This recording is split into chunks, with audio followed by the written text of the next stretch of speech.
L'organe de la vision est constitué par le bulbe oculaire, les muscles moteurs du bulbe oculaire et les moyens de protection. Palpébrale et lacrymale. Le bulbe oculaire se constitue par deux calottes sphériques, une calotte postérieure de coloration blanche à la périphérie et une calotte antérieure, c'est la cornée. La jonction entre les deux, c'est le limbus.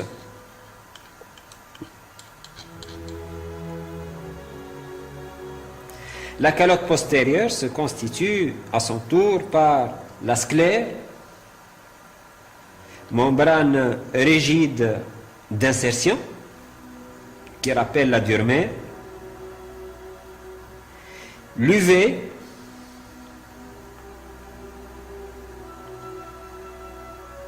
membrane pigmentée, constituée en arrière par la choroïde et en avant par le corps ciliaire, qui se constitue à son tour par le muscle ciliaire, le ligament suspenseur du cristallin, qui rayonne autour du bord périphérique du cristallin, et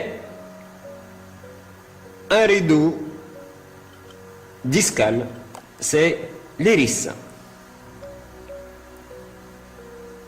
En arrière par rapport à l'iris, on trouve la chambre postérieure qui sécrète l'humeur aqueuse. Par la suite, ce liquide sort de la chambre postérieure via la pupille pour se trouver au niveau de la chambre antérieure.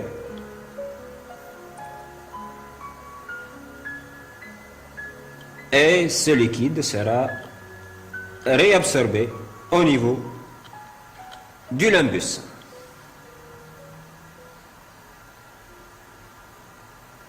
La troisième couche de la calotte postérieure, c'est la rétine,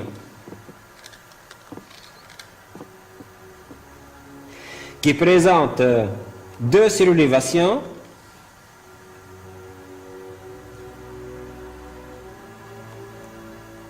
le point aveugle en médial, c'est le lieu de départ des neurofibres du nerf optique,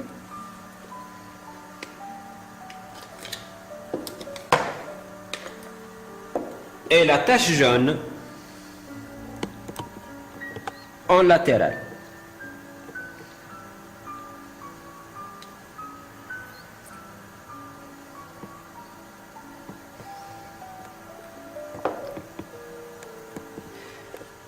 Le compartiment postérieur de la calotte postérieure est occupé par un gel transparent. C'est le corps vitré. Alors, les muscles moteurs du bulbe oculaire, nous avons le muscle droit inférieur,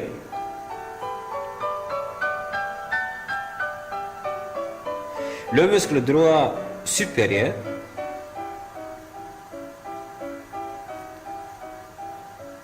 doublé en haut par le muscle releveur de la paupière supérieure, qui se continue vers l'avant pour s'insérer sur le tarse palpébral supérieur,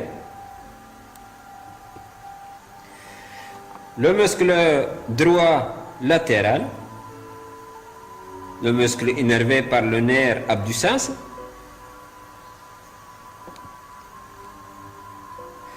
le muscle droit médial,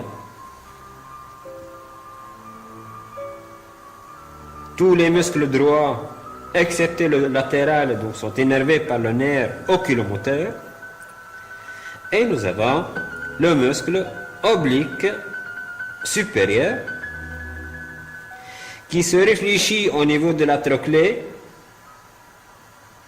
par son tendon qui revient au compartiment postérolatéral du bulbe oculaire. Ce muscle est innervé par le nerf trochléaire. Le muscle oblique inférieur prend son origine à partir des crêtes lacrymales antérieures et postérieures, se dirige horizontalement et latéralement vers le cadran postéro-inférieur latéral du bulbe oculaire. Ce muscle a la même innervation de la majorité des muscles droits, donc il est innervé par le nerf oculomoteur. La protection de l'organe de la vision est assurée par les paupières et l'appareil lacrymal. Chaque paupière est armée par une lame fibreuse qui constitue son squelette. Ce sont les tarses, le tarse palpébral supérieur et le tarse palpébral inférieur. Ces tarses s'insèrent en médial par le ligament palpébral médial et en latéral par le ligament palpébral latéral.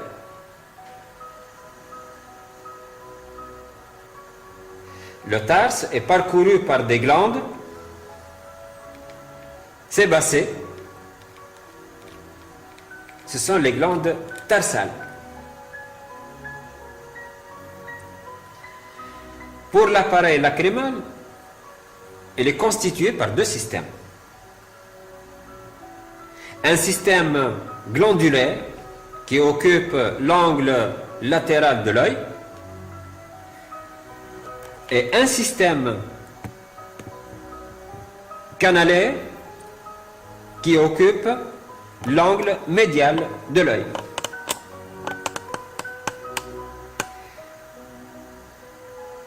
Les glandes se constituent par deux lobes, un lobe orbitaire et un lobe palpébral, et qui débouchent par plusieurs canaux au niveau du fornix conjonctival supérolatéral par plusieurs ostiums. Les larmes sont raclées vers le côté médial par le mouvement des paupières pour arriver au niveau du lac lacrymal. Par la suite, les larmes sont aspirées par les conduits lacrymaux, le conduit lacrymal inférieur et le conduit lacrymal supérieur, qui se réunissent au niveau du canal réunien.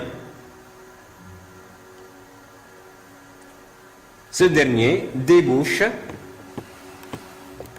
dans le sac lacrymal. Le sac lacrymal occupe la fosse du sac lacrymal. Il se constitue par le fornix du sac lacrymal, le corps du sac lacrymal et le canal lacrymonasal qui s'ouvre dans le méa nasal inférieur.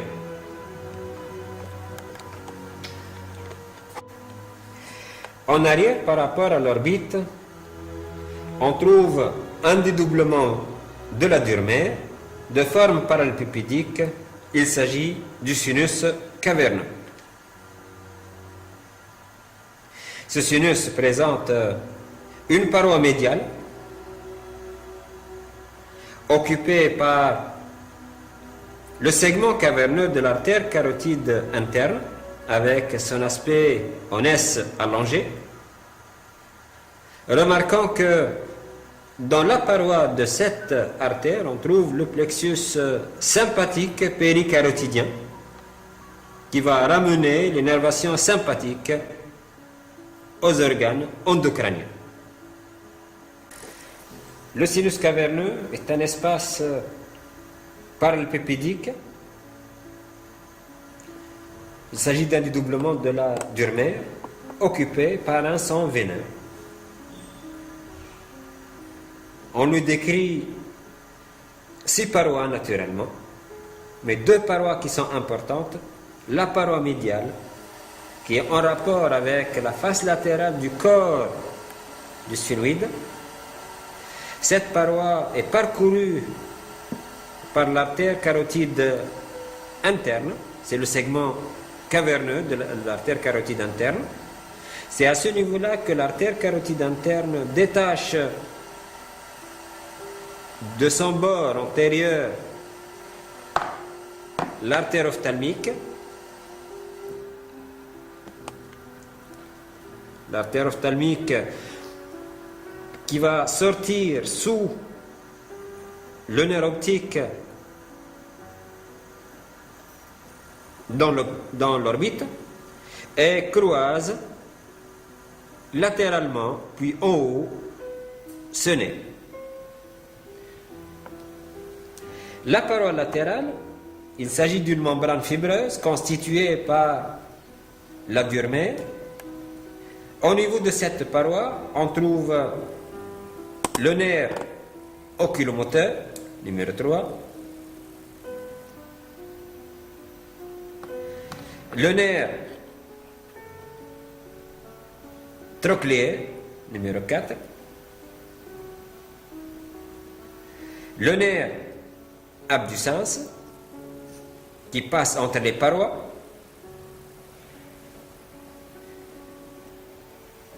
le nerf ophtalmique